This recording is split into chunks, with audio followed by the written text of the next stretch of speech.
So to maybe set this up a little bit,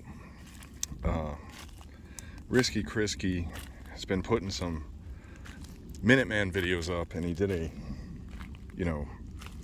Minuteman rifleman, Minuteman designated marksman, Minuteman this, Minuteman that, And he was really getting into the rifle aspect, which was, I was sort of thinking of that, and I had thought of it in the past, but I was thinking about it meaning like I was actually starting to like put something like that together as he was making those videos. And then Black Dissident had a response video which was really good, and you need to check those two guys out. And I would link their videos, but I would much rather you go to their channel and get stuck in the rabbit hole and start clicking on stuff, because one video isn't going to do it with those two guys. You got to sort of absorb their flavor, you know what I mean? But I figured I would make a response, because normally I kind of keep this stuff to myself for the most part, but since they made these videos, I finally got a few parts that I was waiting on. I was waiting on a disconnector and some other crap. And then I had a bunch of shit to do today. So this is kind of going to be like a, can you believe the shit I got to deal with? It'll be one of those kind of videos, you know what I mean? But anyhow, yeah. This hopefully does them some justice. It's really going to get distracted, and if you got ADHD, you're going to love this video, and if you don't and you're really goal oriented, you're probably going to hate it. But either way, it's going to be what it's going to be, So yeah, hope you like it. So yeah, for this project, gonna put a lure together, and painting it goes without saying. And I mean, I've done videos on paint and stuff. This really didn't turn out great. I wasn't really going for perfection, as you can see. I just wanted to kind of slap some paint on it because it's gonna have some switches and buttons on it that's gonna make it pop anyway, so it should be all right. I'm not worried about it. Waiting for the clear coat to dry. Threw an eggplant in there. It was starting to get a little nasty, getting root bound. Tops fell off. I don't know. Maybe it'll die, maybe it'll live. I don't care. Tropical peach. It was on sale. I stuck it here. I knocked that tree down a while back, and there was a couple other trees here, so there's a real nice root system that's decaying. And these acacias, or weed trees as I like to call them, because they grow like weeds, they're shading it right now. So until this gets set up, I'm going to let those live. And you know what? When this thing's ready to go, I'm going to knock those effers down and be done with them. But yeah, this is what I'm doing while my paint and my clear coat is drying, just so you know. Nice little avocado tree. I threw one of those in the ground too, just for extra credit. I'm going to knock a couple trees down. I did some trimming, and there's two lonely dead, and I think a pepper hedge and a dead pine, but they gotta go. So I'm gonna knock those down while I'm at it, because I haven't had heat stroke yet. So yeah. So as we leveled all these trees, we found an oak in there. This guy right here had a bunch of vines on it, which are dying, thank God. And when those vines die, we'll have us a nice oak there. This pine is still alive, as you can see, so we're gonna leave that. But these two guys right here, those two, they gotta die, like now. After I do this, I swear to you, I'm back to the rifle. All right, let's see what we got here.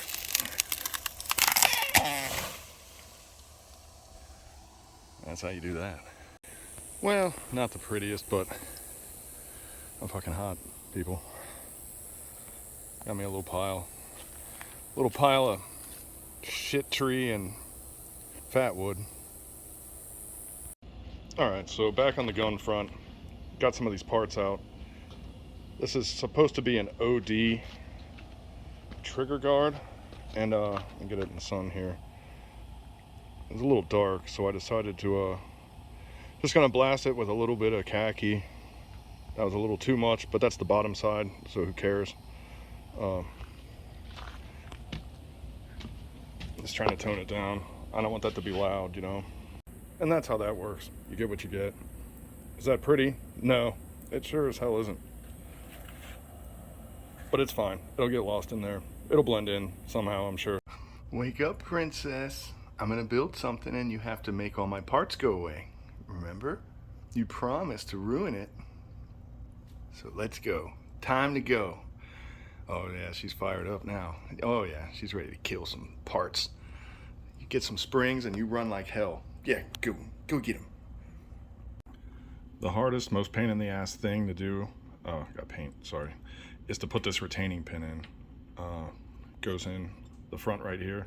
I got a little trick for it though, and I'll show you once I get it set up. So the trick here is to have a spare pin, because you can trap it down like that. And you take your other pin, you push it through, and this thing will shoot into the little groove and capture it, and it will stop you from messing with this thing for a half an hour, which is what you have to do when you don't have this thing or a specialized tool, which ain't nobody got time for that, right? This is what happens when you build something with parts that you've had for a long time. My super cool takedown pin, it was a rear takedown pin. So yeah, I had to do it the hard way, but it's done. And thanks for all your help, Kat. A good next logical step is to put in your magazine release button and your crossbar here, because when you put in your bolt catch later, you're going to want this stuff in and out of the way so it doesn't interfere with you tinkering. Just trust me on this one. When you're trying to wind this stuff up, it'll get in the way. So you want to do this. You want to do this before you do this. Let's put it that way.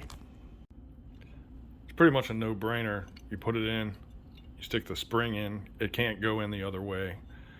And your next trick, if you don't do that, is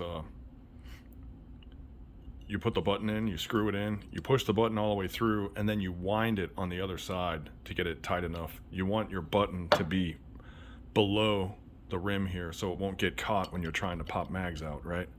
So you want it deeper than the outside.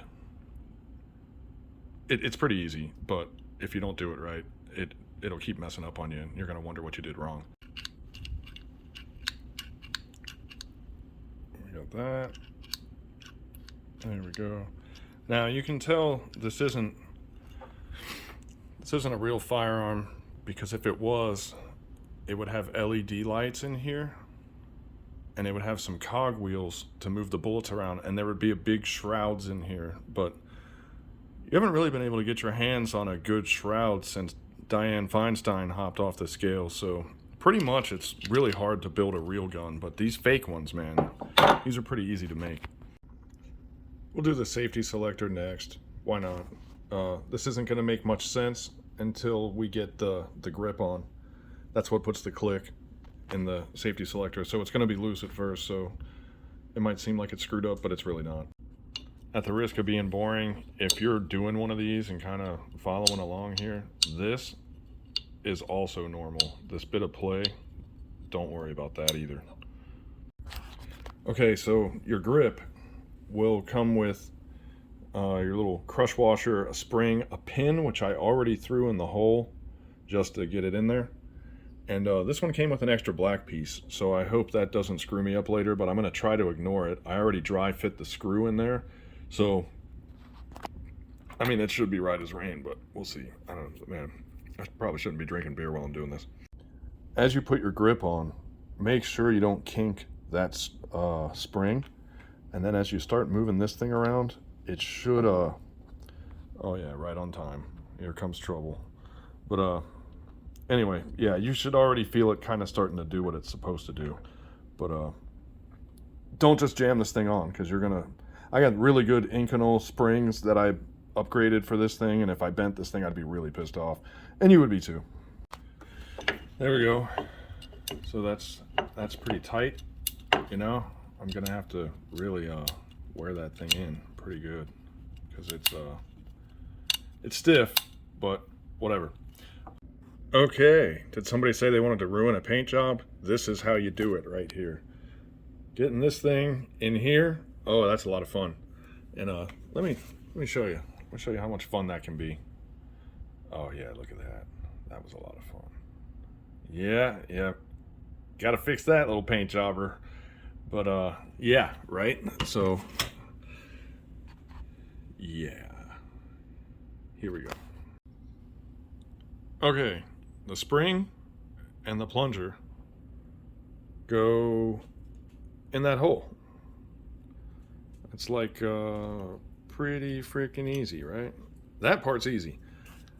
This part, to line it up, it's going to look like that when it gets in there. You line that hole up and you put the pin across.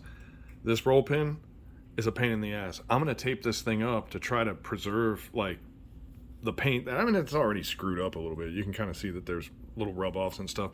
This isn't perfect to begin with anyway, but I'd like to try to keep the paint on while I can, you know. Yeah, you'll be banging on this thing like crazy, but you kind of want to see it on the other side, and that's where like getting a punch set out, you know, for that last little millimeter, because your hammer's going to go flush on there, so you got to push it through with a punch, just a touch, and I may not have screwed my paint up. I don't know. We'll see. Oh yeah, use the tape. Yeah, that'll stop it. But no, while I was banging it on, oh yeah, I took the paint off of the front. Who would have ever saw that coming, right? All right, time for the buffer tube.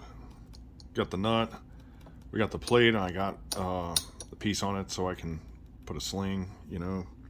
That end plate, the one that comes with it, you might as well, because they're cheap, man, get one that, for whatever kind of sling you have, just go ahead and get it, because without it, you're wasting space, you know. That end piece has to be there anyway.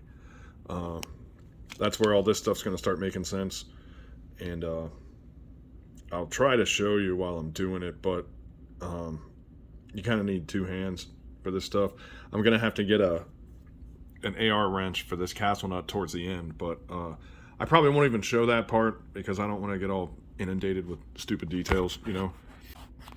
All right, so your little retainer pin here for your buffer and your spring is going to go in that hole right there. And your other little retainer pin spring is going to go in this back hole here. You can figure it out as you go. It is slightly a pain in the ass if it's your first time doing it, or two. Yeah, you know. But I don't know. Hopefully I can help a little bit. If not, whatever. So first things first, I drop that pin in there, and with my takedown pin, you wiggle it till you know it's caught in that groove. Okay. This is the fancy one, so I can pull that MFR out. And I don't really have too much access to my ambi, but I am not a left-handed shooter, so I could really care about that. If you're a left-handed shooter, that's your problem, you know. I mean, I'm just trying to live my life over here. So you want to take this castle nut as far back as it'll go, because you got to screw this thing in until it interfaces with that hole there. So I still have right about there would do it. So I'm going to back that thing out so I can get it in there. Meanwhile, you got to watch that screw and that spring and make sure you don't bend or dick it up. That's why you got to back this thing out all the way. Believe me, it's a lot less headache to screw this thing in later than it is to try to fix your spring, because you can't really fix your spring. So, you know, just do it the way I'm telling you and stop getting on my case. Okay, so I'm trying to catch the light here. This particular buffer tube has a groove in it, and if you can find that, buy it, because it really takes the headache out of this. You could see I could probably put another turn on it, but man, I might or I might not. I don't know. But yeah, this is way better than the regular shit that you can get. When you're happy with that, then you want to screw your castle nut in, but you want to pull that down, get that spring squared away before you even mess with this thing, because you don't. The spring is everything, obviously. So I'm just going to screw this thing down, and that's going to be a wrap on that. So when that's in, it'll look, you know what? You want to see something stupid? See that? I was wondering why it was moving. That little detent, I put this thing in backwards. So, okay, I'm an idiot. Never mind. Hold on. Okay, so the trigger. Now, I'm going to be honest with you. I don't own a single drop-in trigger, and I don't have anything against them. They're great, but they're expensive too. A little bit of money thrown into your trigger without getting a drop-in trigger can go a long way, and it's good enough for me, you know. So this, you can go expensive on the, I guess, analog triggers, and still come in way under the radar of the price of a drop-in. If you're going to spend some money on some extra stuff, this is the place to do it. So, especially like with the anti-walk pins and stuff like that, they got that little pointy thing, makes installing and getting these pins in like way easier. Like that alone is worth getting the anti-walk pins, and then it won't move on you. So win-win, right? There's a way that these things go in. There's a spring. It's bigger on one end than the other. You put that in there. The spring arrangement, I'm going to be totally honest with you. If you do it wrong, you'll instantly know. So I could tell you how to do it, but if you just played around with it a touch, you'll figure it out. This disconnector goes into the trigger. This little pocket here is where that spring goes. This pin goes through it. That interfaces with that. And it'll make sense when I show it to you. Let me put this thing together right quick. So you're going to go from left to right, and the groove, you want to put it in from left to right, basically that direction. That's how you want it to sit in here. And you got your spring tension, that moves, everything's... Yeah, that's what I'm talking about. Right there. Man, that is like... That's nice. That's all I can say. I like it. Just so you know, when I tried to mate this with the upper, I had to back it out a turn and do all this over again because this was sticking out too much, the buffer tube. So, just lessons learned, right? I'm going to throw the buffer and the buffer spring in here, and then I'm going to see how this thing feels. Just look at that thing, man. Now, if that was a real rifle and not some anime, Comic-Con, you know, prop, I would definitely say that this would be a designated marksman, or perhaps even a squad leader rifle, you know. The IR light on there. Some of this stuff might get moved around to some other, you know, fake comic book guns. But I'm really kind of digging this thing right now, man. And I wanted to get it its own lower. I was borrowing one from another one, you know how that shit goes. But I like this upper so much, I wanted to give it a permanent home. So now I got to figure out what to do with the other one because I stole the stock too. So I don't know, but I like this thing. 18 inches, stainless, 223 wild. You know, that's what it's been. You know, that's what it's mimicking, because I would never have a real rifle because FJB said all I need is a shotgun. So, you know. But yep, there we go. I'm calling that thing done.